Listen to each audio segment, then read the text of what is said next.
又流口水，又流口水，哇！大家好，又係我 Big Boy 啊！咁今次我哋繼續咧整呢個聖誕 recipe 啊！聖誕咧又點少得整翻隻雞嚟食啊！不過今次咧我就唔係成隻雞咁樣去焗㗎，而係咧會整一個雞卷啊！咁啊骨都唔使掠，啖肉啊！咁啊我今次用咧係一個比較大隻少少嘅雞啦。咁如果你想用火雞咧都得嘅，做法咧幾乎都係一樣嘅啫。咁啊唯獨是可能有一兩個位咧係有少少唔同嘅啫。咁啊一陣間做嘅時候咧，我會再提大家㗎啦。好，事不宜遲，即刻開始。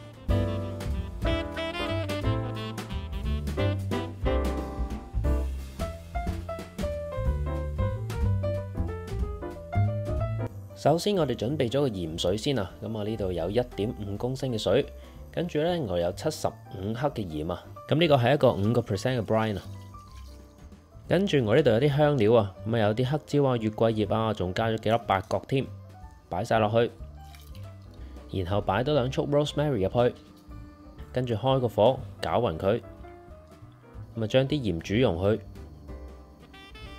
啲鹽溶晒就可以熄火，將呢個鹽水倒起佢。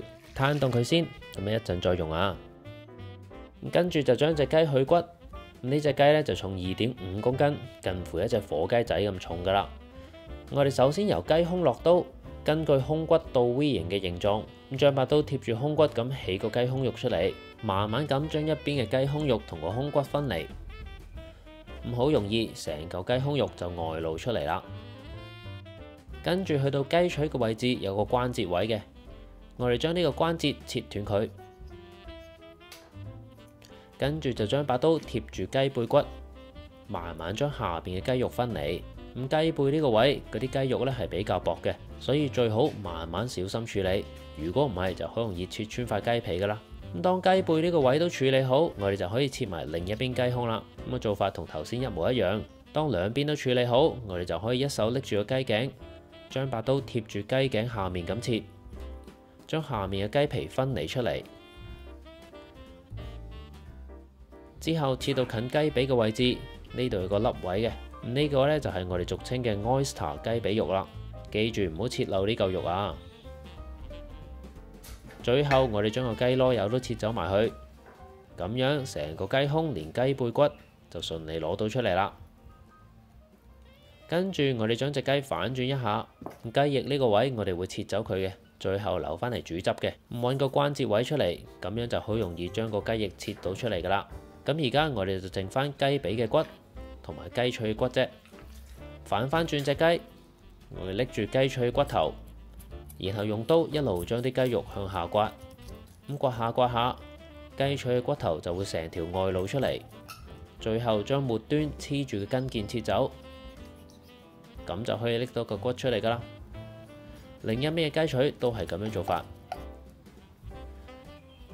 最後到雞髀骨啦，咁呢嚿呢係一個 L 形狀嘅骨嚟嘅。我哋摸一摸嚿骨嘅位置，然後順住骨頭嘅形狀將雞髀肉解開，之後把刀貼住雞髀骨，將啲雞肉分離。當去到關節位嘅時候，我哋又係可以將把刀慢慢將啲雞肉向下刮，直至到成個雞下髀嘅骨都完全外露，最後又係將末端黐住嘅筋腱切走，咁樣成嚿雞髀骨都可以拎到出嚟啦。另一面都係同樣嘅做法。咁最後喺雞髀嘅位置，我哋好明顯會見到有啲筋嘅，咁呢啲筋呢會影響口感嘅。我哋攞個鉗仔將呢啲雞髀筋逐條掹走佢，咁樣去骨嘅部分就完成噶啦。咁呢個時候嗰啲鹽水都攤凍咗啦，我哋將隻雞擺埋入去，雞肉要完全浸晒入去，然後鋪張保鮮紙喺上面，跟住就將佢擺入雪櫃，等隻雞醃5個鐘。如果你係用火雞個 size 大啲嘅話，咁就可以浸6至8個鐘啦。跟手我哋處理埋啲雞骨，我哋將啲雞骨切細啲，一陣煮汁嘅時候就可以容易啲出味啦。切好晒之後，又係擺入雪櫃先，之後再用啊。咁期間我哋可以處理定啲餡料先啊。首先將焗爐預熱到180度，跟住將幾個蒜頭切走頭尾，再擺喺錫紙上面，然後淋上適量嘅橄欖油，再包起佢，要直接擺入焗爐，用180度焗佢40分鐘左右。跟住我呢度有啲煙肉，咁啊將啲煙肉切成細細粒，轉個頭就會攞去炒噶啦。然後將蘑菇抹乾淨，跟住擺入食物處理器度。咁我哋將啲蘑菇打碎佢。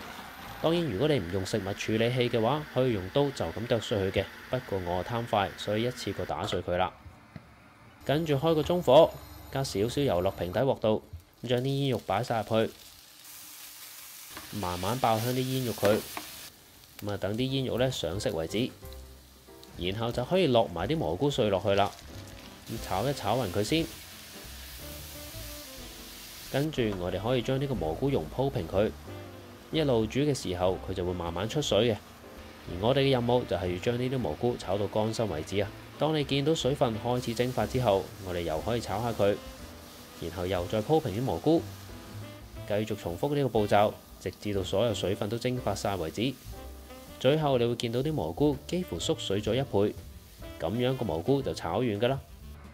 跟住裝起佢攤凍之後再用啊。然後我哋做埋個香蒜牛油。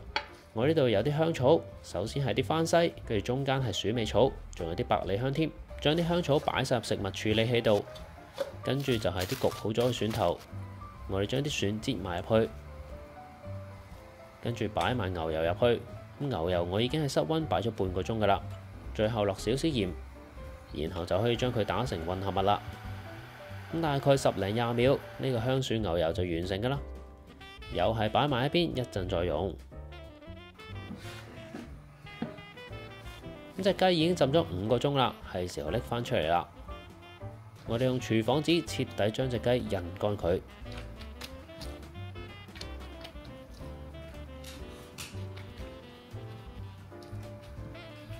咁唔單止雞肉啊，雞皮都要印乾埋佢啦。而家你會見到雞肉之間呢係有明顯嘅空隙嘅，咁啊好似個十字形狀咁。所以我哋要將呢啲空隙填補佢。方法就係將比較厚嘅雞肉部分切出嚟。我哋首先將雞胸黐住嘅嗰嚿 tenderloin 切出嚟，然後將佢擺喺其中一條罅隙度。另一邊嘅 tenderloin 都係同樣做法。跟住雞胸嘅肉都係非常之厚嘅，所以我會打橫咁將佢切一半出嚟，又係將呢嚿肉擺喺其中一條罅度。另一面嘅雞胸肉都係同樣做法，咁樣就可以將成塊雞皮嘅空隙都填滿晒啦。然後喺上面鋪張保鮮紙。跟住我就攞條木棍拍打一下啲雞肉，咁樣雞肉嘅厚度就可以更加平均啦。跟住我哋喺台面鋪另一張保鮮紙，個範圍要比隻雞更加大嘅。跟住我哋將隻雞擺上去，然後我哋攞返個香蒜牛油出嚟，平均地抹一層喺雞肉表面。咁如果你都有多出嘅香蒜牛油，千祈唔好抌咗佢，留起嚟做蒜蓉包，非常之惹味㗎。跟住就係個蘑菇蓉啦，將呢個蘑菇蓉集中擺喺雞肉嘅中間部分，然後又係抹平佢，跟住就可以做捲嘅動作啦。我哋抽起張保鮮紙，慢慢將雞肉捲起，一路捲嘅時候可以壓佢幾下。等佢可以實淨少少，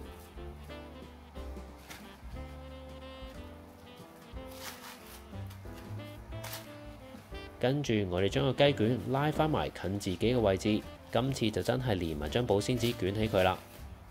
一路捲嘅時候，盡量將個雞卷拉緊佢。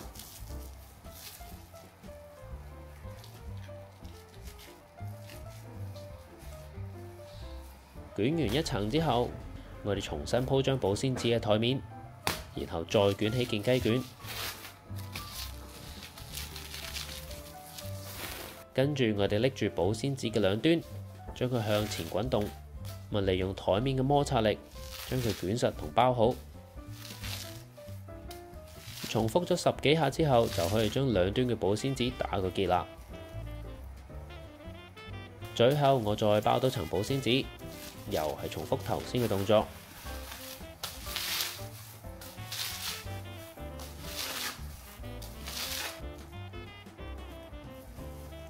咁樣我哋嘅雞卷就包好㗎啦。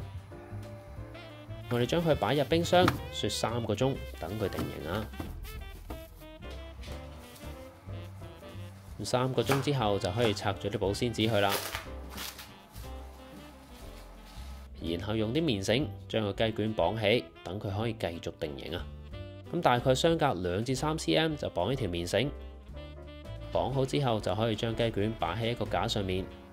然後我就將佢擺入雪櫃，等個雞皮可以風乾一晚啊。當然呢個步驟你可以 skip 咗佢嘅，然後直接就可以拎去焗噶啦。不過風乾一下先焗，個雞皮就會更加香脆啦。到咗第2日，我就處理埋個醬汁啦。將紅蘿蔔、洋葱同西芹都切成 meal crab 咁嘅大細，跟住攞個湯鍋，開個中火落些少油，將先前留起嘅雞骨擺晒落去，咁將啲雞骨煎到去金黃為止。大概呢個狀態就 OK 啦。將啲雞骨拎起晒先，跟住用翻同一個鍋，將啲蔬菜擺晒入去，仲有2束 rosemary。又係將啲蔬菜炒到上色為止。當啲蔬菜有微微焦香嘅時候，就可以落白酒啦。不過落之前，我自己都飲翻杯先嚇。我加咗大概150毫升嘅白酒入去 ，deglaze 一下個鍋底，再將個白酒煮到剩翻一半，然後就可以將啲雞骨擺翻入去，跟住就可以加清水。咁水位剛好蓋過食材就 OK 啦，然後煮滾佢。如果表面有啲浮沫嘅話，全部撇走晒佢。滾起之後就可以轉成細火，將個湯汁煮到濃稠為止啊。而我呢個呢，就大概煮咗佢個半鐘啊。咁煮汁嘅期間可以焗埋個雞卷啦。我哋預熱焗爐到150度，雞皮風乾咗一晚之後，明顯乾咗好多啦。然後喺表面淋少少油。再抹勻佢，跟住我就攞支探熱針插入去雞卷中間位置，然後就可以送入焗爐，焗到佢嘅中心溫度去到60至62度左右。咁我呢個 size 嘅雞卷剛好需要焗1個鐘啊。咁如果你件雞卷再大啲嘅話，可能就要再焗耐少少啦。焗好之後拎翻件雞卷出嚟 rest 佢20分鐘，期間佢會繼續升溫多幾度嘅。呢個時候個湯汁都濃縮得七七八八啦，跟住就可以將個湯汁過濾出嚟。如果你覺得佢仲未夠濃稠嘅話，可以繼續煮濃佢。最後我哋加少少鹽同少少牛油埋尾。咁牛油溶咗之後就可以熄火，咁樣個醬汁就完成噶啦。雞卷 rest 好之後就可以做埋最後一個步驟，就係煎佢個皮啦。不過呢件雞卷太長，所以我會切開嚟煎，順便可以檢查下裏邊嘅狀態啊。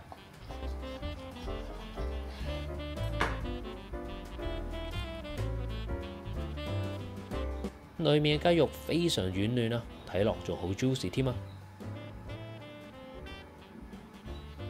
跟住我哋攞個平底鍋，落啲油，將個雞卷擺埋入去，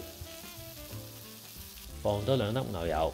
咁樣煎起上嚟個雞皮就會更加香脆啦。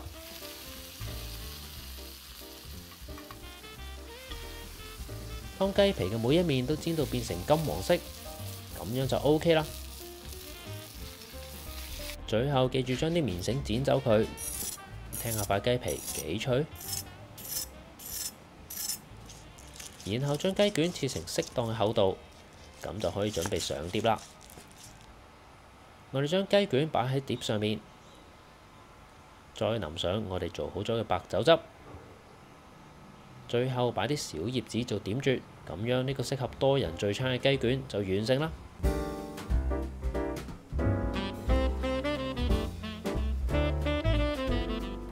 急不及待要試下呢一個雞卷啊！咁啊一路焗嘅時候呢，嗰陣牛油加蒜蓉嘅香味呢，真係不得之了啊！成個廚房都香噴噴啊，連喪 B 都忍唔住啊，不停咁樣喺個焗爐面前行嚟行去，行嚟行去，切落去係非常之嫩滑嘅。等一陣啊，喪 B 都有噔噔噔噔小雞卷啊！咁啊得香草同雞嘅啫，好想食咯！哇！又流口水，又流口水，哇！又流口水，哇！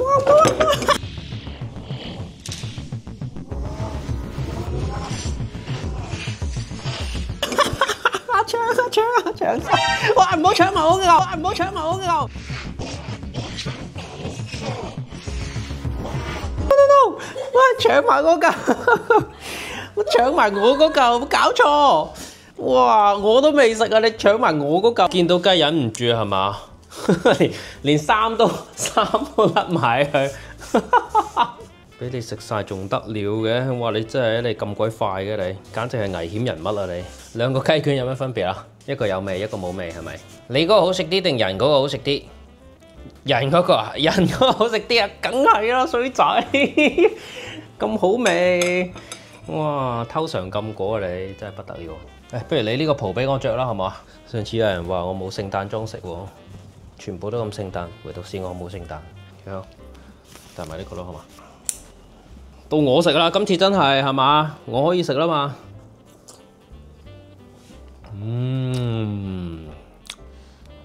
唔怪得知你偷食啦，非常之滑。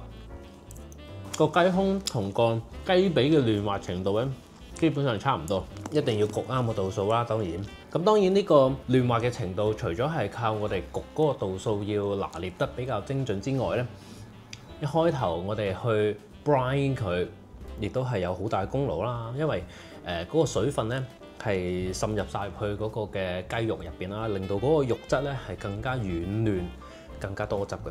入邊嗰個蘑菇餡都非常之惹味啊！好香蒜蓉味啦，跟住亦都係食到有一啲唔同嘅香草嘅味道啦。